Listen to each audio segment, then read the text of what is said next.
വരുന്ന നിയമസഭാ തെരഞ്ഞെടുപ്പിൽ ബി.ജെ.പി. കേരളത്തിൽ ലക്ഷ്യം വെക്കുന്ന സീറ്റുകളിൽ തലസ്ഥാനത്ത് ഏതാണ്ട് 3 സീറ്റുകളുണ്ട് പ്രധാനമായിട്ടും. ഒന്ന് നിയമമാണ്. അതിൽ സംസ്ഥാന അധ്യക്ഷൻ രാജീവ് ചന്ദ്രശേഖരൻ മത്സരിക്കുമെന്ന് ഏതാണ്ട് സൂചന ഉണ്ടായിക്കഴിഞ്ഞു. ഇനി കഴക്കൂട്ടമുണ്ട്. അവിടെ വി. മുരളീധരൻ മുൻ അധ്യക്ഷൻ മത്സരിക്കുമെന്ന സൂചനയാണുള്ളത്. ഇനിയുള്ളത് ഈ പറയുന്ന വട്ടിയൂർക്കാവാണ്. വട്ടിയൂർക്കാവിൽ ശ്രീലേഖ IPS, അതായത് നിലവിൽ കൗൺസിലറാണ്, അവർ മത്സരിക്കുമെന്നാണ് പറയുന്നത്. പക്ഷേ മുൻ അധ്യക്ഷനായ കെ. സുരേന്ദ്രൻ ഇപ്പോൾ എനിക്ക് അവിടെ മത്സരിക്കണം, എനിക്ക് ആ സീറ്റ് വേണമെന്ന് നിർബന്ധം പിടിക്കുന്നു എന്ന തരത്തിലുള്ള ഒരു വാർത്ത വരുന്നു.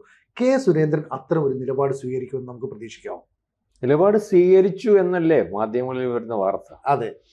ഇതിനകത്ത് ഈ ഒരു 3 പാർട്ടി നമ്മളിപ്പം മാധ്യമങ്ങളിൽ നിന്ന് മനസ്സിലാവുന്നത് ഒരു ജീവമരണ പോരാട്ടത്തിലേക്കാണ്. അതായത് LDF ആകെപ്പാടെയുള്ള ഒരു തുരുത്ത് നിലനിർത്തണം. ഇതും കൂടെ പോയാൽ ഇനി അടുത്ത പ്രാവശ്യം ഉണ്ടാകുമോ എന്നുള്ളതിനെ പറ്റി വ്യക്തതയില്ല. കാരണം ഈ കേരളത്തിലെ ഒരു അവസ്ഥയെന്ന് പറഞ്ഞാൽ 3 പാർട്ടി, ഇപ്പം UDF, LDF, BJPക്ക് ഇന്ത്യയിൽ ഇനി ഇവിടെ ആണ് ഒരു അക്കൗണ്ട് തുടങ്ങി ഇവിടെ ഒന്ന് പിടിക്കേണ്ടതായിട്ടുണ്ട്. അത് തുടക്കമായി കഴിഞ്ഞാൽ പിന്നെ ഉറപ്പായിട്ടും അവർ പിടിച്ചോളും. അപ്പൊ അതിനൊരു തുടക്കത്തിന് ഉള്ള ഒരു ബുദ്ധിമുട്ട്, അതെങ്ങനെ ആവണം, എങ്ങനെ എത്തിക്കണം എന്നുള്ളതിനെ പറ്റി വളരെ വൃത്തിയായിട്ടും കൃത്യമായിട്ടും അല്ലെങ്കിൽ ഭഗീരഥ പ്രയത്നമൊക്കെ നടത്തിക്കൊണ്ടിരിക്കുന്ന സമയത്താണ് ഈ ഒരു പ്രസ്താവന. അതുപോലെ തന്നെ UDF കാര്യം എന്ന് പറഞ്ഞാൽ UDF എങ്ങും ഇല്ലാതായിക്കൊണ്ടിരിക്കുക.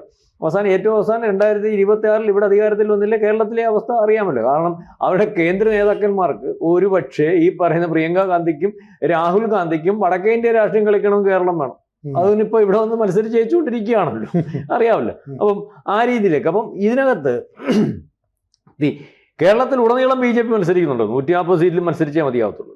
നമ്മളീ പറയുന്നത് പോലെ BJP കേരളത്തിൽ എല്ലായിടത്തും ഇപ്പോൾ BJP ഉണ്ടെന്ന് പറയുമ്പോഴും വ്യക്തതയോടും കൃത്യതയോടും, അല്ലെങ്കിൽ BJPക്ക് പ്രവർത്തിക്കാൻ ആളുള്ള സ്ഥലം എന്ന് പറഞ്ഞാൽ ഒരുപക്ഷെ ഈ പറയുന്നത് തിരുവനന്തപുരം, അല്ലെങ്കിൽ മറ്റ് കാസർഗോഡ്, പാലക്കാട്, തൃശ്ശൂർ, അങ്ങനെ ചിലയിടങ്ങളിലൊക്കെ ഈ പറയുന്ന അത്രയും മറ്റ് 2 പാർട്ടികളെ എടുത്ത് കൂടെ തുലനം ചെയ്യുമ്പോൾ പ്രവർത്തിക്കാനും അല്ലെങ്കിൽ ജനയ്ക്ക് അംഗീകാരമുള്ള നേതാക്കന്മാരും ഒക്കെ കുറവാണ്.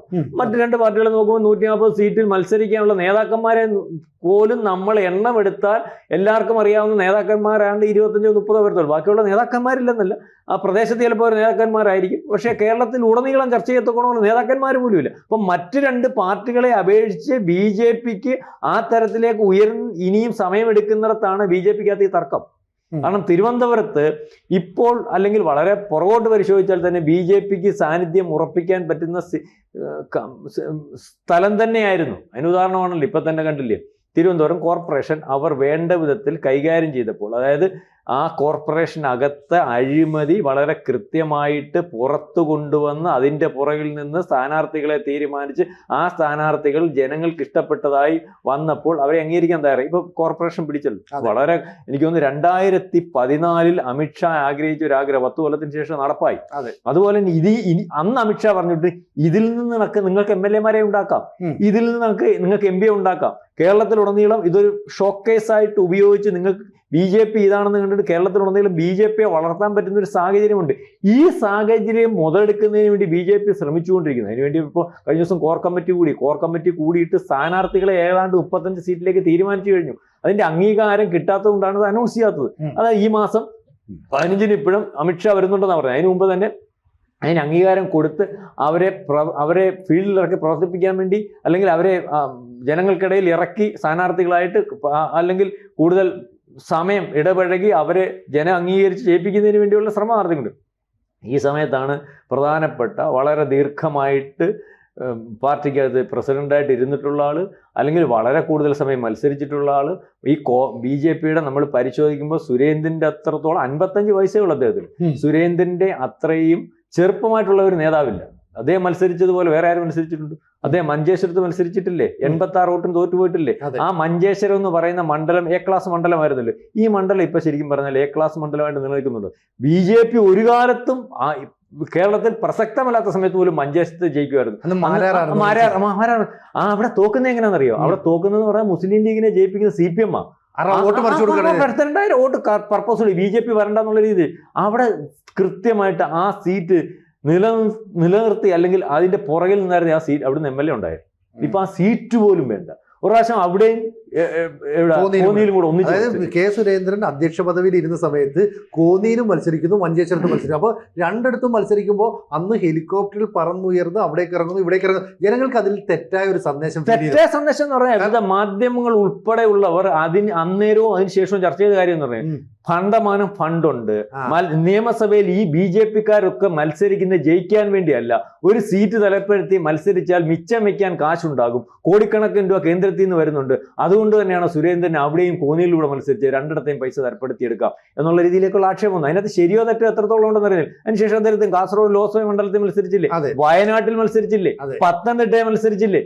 അപ്പം ഇങ്ങനെ മത്സരിക്കുന്നിടത്തെല്ലാം നിർബന്ധം പിടിച്ചത് മത്സരിക്കാത്തൊന്നുമല്ല. ഇപ്പം ഈ തിരുവനന്തപുരത്തെ ഒരു വിഷയം എന്തോ, തിരുവനന്തപുരത്ത് ജയിക്കാൻ സാധ്യതയുള്ള മണ്ഡലങ്ങൾ, അത് സെൻട്രൽ ജയിക്കാൻ സാധ്യതയുണ്ട്, നേമത്ത് ജയിക്കാൻ സാധ്യതയുണ്ട്, വട്ടിയൂർക്കാവിൽ ജയിക്കാൻ സാധ്യതയുണ്ട്, ഈ മുരളീധരൻ മത്സരിക്കുന്നത് ജയിക്കാൻ സാധ്യതയുണ്ട്, കാലക്കൂട്. ഇതെന്ന് പറഞ്ഞാൽ ഒന്നിച്ചു പോകണം, ഒന്നിച്ചു നിൽക്കണം. എത്ര പറയുമ്പോഴും തിരുവനന്തപുരത്ത് MP ഉണ്ടാവാത്തതിന്റെ കാരണം ഇതിനകത്തെ പടലപ്പണക്കവും ഗ്രൂപ്പുമാണ്. മനസ്സിലാവുന്നുണ്ട്. ഇപ്പം ഏറ്റവും നല്ല തീരുമാനമായിരിക്കും VV രാജേഷിനെ അവിടുത്തെ മേയറാക്കിയതിനകത്ത്. എനിക്ക് അതിനകത്ത് അഭിപ്രായ വ്യത്യാസമില്ല. പാർട്ടിക്കകത്ത് പാരമ്പര്യമുള്ളവൻ, പ്രവർത്തിച്ചവൻ, കഷ്ടപ്പെട്ടവൻ, അല്ലെ പാർട്ടി നേതൃത്വത്തിൽ ഇരിക്കുന്ന ഒരു സംസ്ഥാന സെക്രട്ടറിയെ മാറ്റിയിട്ട് വേറെ ആളിനെ തീരുമാനിക്കുന്നത് ആക്കണം. അത് പക്ഷെ അതിനകത്ത് ഒരാൾക്ക് ഒരു പക്ഷേ രാജീവ് ചന്ദ്രശേഖർ അവിടെ പിടിക്കുന്നതിന് വേണ്ടി സ്ഥാനാർത്ഥികളെ തീരുമാനിക്കുമ്പോൾ ആൾക്കാരുടെ ചർച്ചയാവുന്ന സ്ഥാനാർത്ഥികളെ കൊണ്ടുവരുന്നതിന് ശ്രീലേഖ എടുത്ത് ചെന്ന് കാണും, ശ്രീലേഖ എടുത്ത് പറഞ്ഞു കാണും, നിങ്ങൾ വന്നു കഴിഞ്ഞാൽ ജയിച്ചു കഴിഞ്ഞാൽ ഒരുപക്ഷെ നിങ്ങളെ മേയറായിട്ടൊക്കെ നമുക്ക് പറയില്ല, നല്ലൊരു പദവി നൽകാന്ന് പറഞ്ഞു കാണും, അല്ലെങ്കിൽ വേണ്ട രീതിയിൽ അംഗീകാരം കൊടുക്കാന്ന് പറയുന്നത്. ഇത് ഈ ഒരു അതൃപ്തി അവര് പരസ്യമാക്കിയിരിക്കെ അവരെ വട്ടിയൂർക്കാവിൽ അവരുടെ ഇമേജ് വെച്ചിട്ട് അല്ലെങ്കിൽ ഈ രീതിയിൽ മത്സരിപ്പിക്കാൻ പാർട്ടി തീരുമാനമെടുത്തിരിക്കെ വട്ടിയൂർക്കാവ് തന്നെ എനിക്ക് വേണമെന്ന് പറയുന്നതിനകത്ത് അതിനകത്തെ ഒരു ലോജിക്ക് എന്ന് പറഞ്ഞാൽ അത് ശരിക്കും പറഞ്ഞാൽ രാഷ്ട്രീയക്കാർക്ക് മനസ്സിലാകും. കാരണം വട്ടിയൂർക്കാവിൽ പുള്ളിക്ക് മത്സരിക്കുന്നതിനകത്ത് അവിടെ ഇപ്പോൾ ഉണ്ടായിരിക്കുന്ന BJP-ക്ക് അകത്തുണ്ടായിരിക്കുന്ന അസ്വസ്ഥത വളരെ വൃത്തിയായിട്ട് വലുതാക്കുന്നത്. ശ്രീലേഖ ഇപ്പൊ പറഞ്ഞാൽ എനിക്ക് മത്സരിക്കാനൊന്നും താല്പര്യമില്ല, അല്ലെങ്കിൽ അതൊരു മനസ്സിലായത്. അപ്പൊ അവര് മത്സരിക്കണം, അവർ MLA ആവണമെന്ന് BJP-ക്ക് അപ്പുറമുള്ള ഈ പാർട്ടിക്കപ്പുറമുള്ള അനുഭാവികൾ അല്ലെങ്കിൽ കൊള്ളാം എന്നുള്ള രീതിയിലേക്ക് ഒരു ചർച്ച വരുന്നു. അതിന് കാരണമുണ്ട്. ഇപ്പൊ വട്ടിയൂർക്കാവ് എന്ന് പറയുന്ന സ്ഥലത്ത് പ്രശാന്ത് MLA ആയിട്ടിരിക്കുന്നു. ഈ പ്രശാന്ത് ഈ ശ്രീലേഖയ്ക്കെതിരെ ആഞ്ഞടിക്കും. ഒരു കൗൺസിലർ ആരാ MLA-യുടെ മുമ്പിൽ എന്നൊക്കെ ചോദിച്ചു. അപ്പൊ ശ്രീലേഖ പതുക്കെ അവിടെ ചെന്നിട്ട് പ്രശാന്തിനെ തോളെ തട്ടിയൊക്കെ സംസാരിച്ചപ്പോൾ ജനങ്ങൾ ഞെട്ടിപ്പോയി. ഇവർക്ക് എങ്ങനെയാണ് ഇങ്ങനെ രാഷ്ട്രീയം കൈകാര്യം ചെയ്യാൻ പറ്റുന്നത്? അങ്ങനെയുള്ള അനുകൂലമായ ഒരു നിലപാടെടുക്കുകയും വട്ടിയൂർക്കാവിലെ ജനങ്ങൾ ഇപ്പോൾ BJP-ക്ക് അനുകൂലമാണെന്ന് വരുത്തി തീർക്കാനും ശ്രീലേഖയ്ക്ക് സാധിച്ചു. അപ്പോൾ ശ്രീലേഖ പറയുകയാണ് എനിക്ക് മത്സരിക്കാൻ വലിയ താല്പര്യമില്ല, എങ്കിൽ ഞാൻ അങ്ങോട്ടേക്ക് വരാമെന്ന് സുരേന്ദ്രൻ പറയുന്നത് അതൊരു നേരായ വഴിയല്ലല്ലോ. അതാ പറ, നേരായ വഴിയല്ല.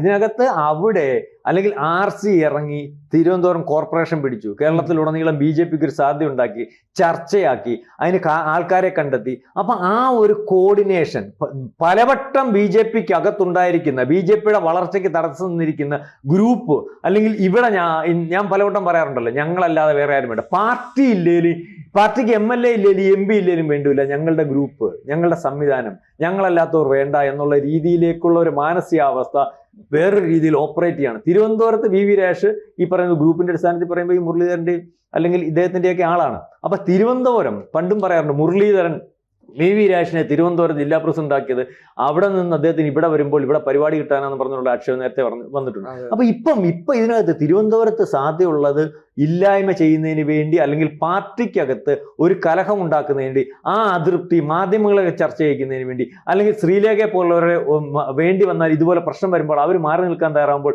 അവരെ മാറ്റി നിർത്തി എന്നുള്ളൊരു അതൃപ്തി ഉണ്ടാക്കി. അതായത് അവിടെ നിന്ന് RC തീരുമാനിക്കുന്ന രീതിയിൽ അല്ലെങ്കിൽ RC-യുടെ നേതൃത്വത്തിൽ കേരളത്തിൽ വീണ്ടും MLA-മാർ ഉണ്ടാകണോ അല്ലെങ്കിൽ ഉണ്ടാവണ്ടെന്ന് തീരുമാനിക്കുന്നതാണോ എന്ന് സംശയിച്ചാൽ തെറ്റ് പറയാൻ പറ്റത്തില്ല. കാരണം ഇത് ശരിക്കും പറഞ്ഞാൽ ഒരു മുതിർന്ന അംഗീകാരം കിട്ടാത്തൊന്നുമല്ല. 55 വയസ്സുള്ള ഈ പറയുന്ന കെ സുരേന്ദ്രൻ എന്ന് പറയുന്ന നേതാവ് പക്വത കാണിക്കണ്ടേ? അല്ലെങ്കിൽ ഇത് വെളിയിൽ പരസ്യമാക്കാതെ അദ്ദേഹം രഹസ്യമായിട്ട് അതിനകത്ത് ചർച്ച ചെയ്യണ്ടേ? അദ്ദേഹത്തിന് എത്രയോ സീറ്റ് അദ്ദേഹത്തെ പരിഗണിക്കുന്നുണ്ട്.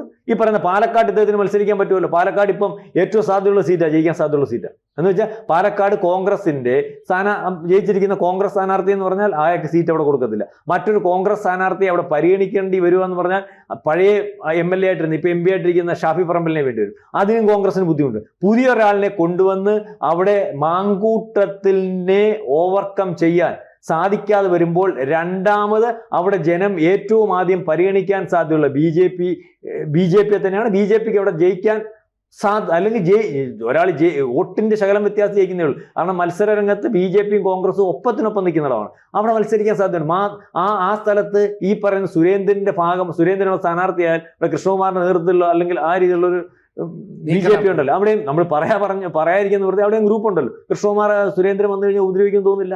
സുരേന്ദ്രന് വേണ്ട രീതിയിലുള്ള പരിഗണന കൊടുക്കും. അല്ലെങ്കിൽ സുരേന്ദ്രൻ വേറൊരാൾ വന്നാൽ കൃഷ്ണകുമാറിന് അതിർത്തി ഉണ്ടാവും. അവിടെ അതിർത്തിയാണല്ലോ കഴിഞ്ഞ പ്രാവശ്യം അത്രയും പുറകോട്ട് BJP നയിച്ചത്. അല്ലെങ്കിൽ BJP വോട്ടില്ലാത്തതുകൊണ്ടല്ലോ, BJPക്ക് അകത്തുള്ളവർ വോട്ട് ചെയ്യാതെ വന്നുകൊണ്ടാണല്ലോ 16,000-17,000 വോട്ടിന് കോൺഗ്രസ് സ്ഥാനാർത്ഥി അവിടെ ജയിച്ചത്. ഇപ്പൊ ഇതിനകത്ത് തിരുവനന്തപുരത്തല്ല, കേരളത്തിലുടനീളം തിരുവനന്തപുരത്ത് മാത്രമേ ഉള്ളൂ BJP, അല്ലെങ്കിൽ അങ്ങനെ മതിയോ BJP? മഞ്ചേശ്വരത്ത് BJP വേണ്ടേ? അല്ലെങ്കിൽ ബാക്കിയുള്ള സ്റ്റേറ്റുകളൊക്കെ തിരുവനന്തപുരത്ത് മാത്രം ഞങ്ങളെല്ലാം കൂടെ മത്സരിക്കാം. അപ്പോൾ കേരളത്തിലുടനീളം ഇതുപോലെ A ക്ലാസ് മണ്ഡലങ്ങൾ ഉണ്ടാവണ്ടേ? കേരളത്തിലുടനീളം BJP ഉണ്ടാവണ്ടേ? എന്നാലല്ലേ കേരളം ഭരിക്കാൻ പറ്റുന്ന ഒരു അവസ്ഥ ഉണ്ടാകത്തുള്ളൂ. ഈ പറയുന്നത് പോലെ A ക്ലാസ് സീറ്റ് ഒന്നും അല്ലായിരുന്നല്ലോ സുരേഷ് ഗോപി മത്സരിച്ചിടം. അദ്ദേഹം അത് A ക്ലാസ് ആക്കിയില്ലേ? അപ്പൊ ഇദ്ദേഹം മഞ്ചേശ്വരം പോലെയുള്ള ഒരു നിയമസഭാ മണ്ഡലം A ക്ലാസ് ആയിരുന്നിടത്ത് അതിപ്പോ ചർച്ചയിൽ പോലും ഇല്ലാത്ത ഒരവസ്ഥയിലേക്ക് KG മാരാർ പോലും മത്സരിച്ചെടുത്ത് ആ ചർച്ചയിൽ പോലും ഇല്ലാത്ത ഒരു അവസ്ഥയിലേക്ക് എത്തിച്ചൊരു നേതാവെന്ന് ആരെങ്കിലും പറഞ്ഞാൽ, കുറ്റപ്പെടുത്തിയാൽ തെറ്റ് പറയാൻ പറ്റുമോ? അത് പറയാനില്ല. ഇപ്പൊ ഈ പറയുന്ന കെ സുരേന്ദ്രൻ ഇപ്പൊ യുവമോർച്ചയുടെ നേതാവായിരുന്നു. നമുക്കറിയാം ചാനൽ ചർച്ചയിലൊക്കെ സജീവമായിരുന്നു. വലിയ പ്രശ്നങ്ങളൊക്കെ എടുത്തിട്ട് സമരമുഖത്തൊക്കെ വലിയ സജീവ മുഖമായി മാറി. വളരെ പെട്ടെന്നാണ് പ്രസിഡന്റായിട്ട് മാറിയത്. ഒരു യുവത്വം നിറഞ്ഞ ഒരു പ്രസിഡന്റ് എന്ന് പറയാം. ആ പ്രസിഡന്റ് ആയി കഴിഞ്ഞതിന് ശേഷം പിന്നീട് ചാനൽ ചർച്ചകൾ പങ്കെടുക്കില്ല, അദ്ദേഹത്തിന്റെ പദവി വെച്ച് അങ്ങനെയൊക്കെയാണ്. പക്ഷെ പിന്നീട് അദ്ദേഹം അവിടെ ഒരു ഗ്രൂപ്പിനെ സൃഷ്ടിച്ചു എന്നുള്ള അപവാദം ഉണ്ടായിരുന്നു. അന്ന് കേന്ദ്രമന്ത്രിയായിരുന്ന ഒരു BJP നേതാവിന്റെ അനുഭാവിയാണ് ഈ കെ സുരേന്ദ്രൻ എന്ന് അന്ന് വലിയ തോതിൽ വിമർശനം ഉയർന്നു. അങ്ങനെ ഒരു ഗ്രൂപ്പ് ഉണ്ടായി. അപ്പോൾ മറ്റ് ഗ്രൂപ്പിലുള്ള ആളുകളെ ഒഴിച്ചു നിർത്തി. സത്യവുമാണ്, ശരിക്കും നമ്മൾ നോക്കുമ്പോൾ അങ്ങനെ ആ ഗ്രൂപ്പിൽപ്പെട്ട നേതാക്കളൊന്നും പിന്നെ പ്രധാന പദവിയിലേക്ക് വന്നില്ല. ഇവിടെ ഈ കെ സുരേന്ദ്രൻ അങ്ങനെ ഒരു അപ്രമാദിത്വമായിട്ട് നിൽക്കുമ്പോഴാണ് രാജീവ് ചന്ദ്രശേഖരൻ പുതിയ പ്രസിഡന്റ് വന്നത്. പക്ഷെ ഇപ്പൊ നമ്മൾ കാണുന്ന കാര്യം എന്താ? രാജീവ് ചന്ദ്രശേഖരൻ ഇത്തരത്തിൽ ഗ്രൂപ്പ് കളിച്ച മുഴുവൻ നേതാക്കളെ സൈഡ് ലൈൻ ചെയ്തു. എന്നിട്ട് രാജീവ് ചന്ദ്രശേഖരൻ ഒരു കൃത്യമായ പാതയിലൂടെ പോയി. അതിന് റിസൾട്ട് ഉണ്ടായി. തിരുവനന്തപുരം കോർപ്പറേഷൻ പിടിച്ചു. ഇനിയും ഇവിടെ ഗ്രൂപ്പ് കളിച്ചുകൊണ്ടിരിക്കാനാണ് കെ സുരേന്ദ്രനെ പോലെയുള്ള ഏതെങ്കിലും നേതാക്കൾ ശ്രമിക്കുന്നെങ്കിൽ BJP വളരില്ല എന്നുള്ള കാര്യം ഉറപ്പാണ്. അപ്പോൾ അനുകൂല സാഹചര്യമുള്ള വട്ടിയൂർക്കാവില്, നേമത്ത്, പാലക്കാട്, തൃശ്ശൂർ ഒക്കെ തന്നെ തിരിച്ചടി ഉണ്ടാവുകയാണെങ്കിൽ ഈ നേതാക്കളുടെ തമ്മിലടി കൊണ്ട് മാത്രമായിരിക്കും ഉണ്ടാവുക. അതും ഇവർ മനസ്സിലാക്കണ്ടേ? അല്ല, നേതാക്കന്മാരുടെ തമ്മിലടി കൊണ്ട് മാത്രമാണ് ഉണ്ടാവുന്നത്. BJPക്കകത്ത് ഇവിടെ MLA ഉണ്ടാകാത്ത ഇതിനെക്കാട്ടി കുറച്ച് ശതമാനം ഉള്ളത് ഇവിടെ MLA-മാരുണ്ടായി. 17% വോട്ടുണ്ട്. 17% വോട്ടുള്ള BJPക്ക് ഇപ്പോഴും MLA ഉണ്ടാവാത്തതിന്റെ കാര്യം MLA സാധ്യതയുള്ള നിയമസഭാ മണ്ഡലങ്ങളിൽ BJPക്കാർ മാറ്റി വോട്ട് ചെയ്യുന്നതുകൊണ്ടാണ്. അതെ, ഇപ്പൊ ഈ തദ്ദേശ തെരഞ്ഞെടുപ്പിലെ ഒന്നാലോചിച്ച് നോക്കി, 30,000 മുതൽ 50,000 വരെ വോട്ട് BJP പിടിച്ചിട്ടുണ്ട്. കൂടിയ ഒരു അത്രയും വെച്ച് നോക്കി തന്നെ 9 സീറ്റ് ജയിക്കാം. അതെ അതെ. പിന്നെ ഒരു 5,000 വോട്ടുകൂടെ പിടിച്ചാൽ 10-15 സീറ്റ് വീണ്ടും ഒരു 20 സീറ്റ് വരെ പിടിക്കാനുള്ള ആത്മവിശ്വാസം ജനങ്ങൾ BJPക്ക് കൊടുത്തു. പക്ഷെ BJPയുടെ നേതാക്കൾ തിരിച്ചെന്താ കൊടുക്കുന്നത്? അതെ, BJPയുടെ നേതാക്കന്മാർക്ക് അവർക്ക് MLA ഉണ്ടാവണമെങ്കിൽ ഞാൻ MLA ആയാൽ മതി, അവർക്ക് MP ഉണ്ടാവണമെങ്കിൽ ഞാൻ MP ആയാൽ മതി എന്നുള്ള രീതിയിലേക്കുള്ള ഒരു പോക്കാണ്. ഏതായാലും RCയെ പണിയാനാണ് ഈ പറയുന്നത് പോലെ RCയുടെ നേതൃത്വത്തിൽ ഇവിടെ BJP MLA-മാർ ഉണ്ടാവണ്ട എന്നുള്ള തീരുമാനമാണെന്ന് ആരും വിചാരിച്ചാൽ തെറ്റ് പറയാൻ പറ്റത്തില്ല. അങ്ങനത്തെ തീരുമാനവും ആ ഒരു ഗ്രൂപ്പും ഒക്കെ കേരളത്തിൽ കളിക്കുന്ന ഒരവസ്ഥ വന്നാൽ നേമത്ത് RC മത്സരിക്കുമെന്ന് പറഞ്ഞാൽ നേമത്ത് RC മത്സരിക്കുന്നത് MLA ആവാനുള്ള അമിത ആഗ്രഹം കൊണ്ടല്ല, MLA ആക്കത്തില്ലയോ എന്നുള്ളത് പരീക്ഷിക്കാൻ വേണ്ടിയാണ്. അങ്ങനെ അദ്ദേഹം ലോക്സഭയിൽ മത്സരിച്ചപ്പോൾ ആ രീതിയിൽ ആക്കാത്തൊരവസ്ഥ, അല്ലെങ്കിൽ പാർട്ടിക്കകത്തു നിന്ന് ആ രീതിയിൽ ഒരു നീക്കം നടന്നതായിട്ട് അദ്ദേഹം തോന്നിയ ഒരു അവസ്ഥ ഉണ്ടായിട്ടുണ്ടെന്നാണ് നമുക്കറിയാൻ സാധിക്കുന്നത്. ഇനിയും അങ്ങനെ ഉണ്ടായാൽ അത് പരീക്ഷണാർത്ഥം തന്നെ നിൽക്കുകയാണ്. ഈ പറഞ്ഞ എത്ര വലിയവൻ്റെതായാലും തല നിലത്ത് കിടന്ന് ഉരുളും എന്നുള്ള രീതിയിലേക്കുള്ള ഒരു വർത്തമാനം വരുന്നുണ്ട്. ഈ കളി ജയിക്കാൻ വേണ്ടിയുള്ള കളിയാണ് RC കളിക്കുന്നത്. RCയെ കളി പഠിപ്പിക്കാൻ വേണ്ടി ആരെങ്കിലും അല്ലെങ്കിൽ സുരേന്ദ്രൻ ശ്രമിക്കുന്നുണ്ടെങ്കിൽ, അത്തരത്തിലൊരു വർത്തമാനം വരുന്നത് സുരേന്ദ്രൻ ശ്രമിക്കുന്നുണ്ടെങ്കിൽ അത് വലിയ കുഴപ്പത്തിലേക്ക് എത്തിക്കുമെന്നാണ് നമുക്ക് അറിയാൻ സാധിക്കുന്നത്. ഏതായാലും സുരേന്ദ്രന്റെ ഈ നിലപാട് BJPക്ക് ആകുന്നതായിരിക്കാൻ സാധ്യതയില്ല. കൂടുതൽ വാർത്തകളും വിശേഷങ്ങളും നിങ്ങളിലേക്ക് എത്താൻ ABC മലയാളം സബ്സ്ക്രൈബ് ചെയ്യുക, ബെൽ ബട്ടണും അമർത്തുക.